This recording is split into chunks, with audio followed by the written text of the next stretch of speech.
Hello everyone, today I'm going to show you how to disable clips in YouTube channel. The first thing you need to do is log into your YouTube, into studio.youtube.com, that is YouTube Studio Online.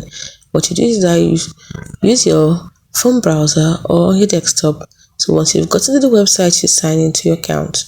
Now, next thing you're going to do is, this is the channel dashboard for my channel, and now I want to disable clips in YouTube.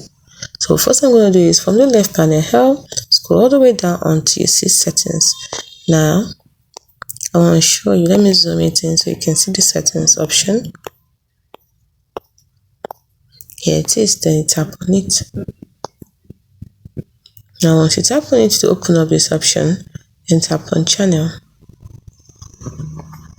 and then you see advanced settings. Tap on advanced settings, scroll down until you see clips, then you uncheck this box. Now I also have unchecked this box. It means that viewers will not be able to clip my content and existing clips of my content will be disabled. It's as simple as that. Hope you found this video helpful on how to disable clips in YouTube channel. Thanks for watching.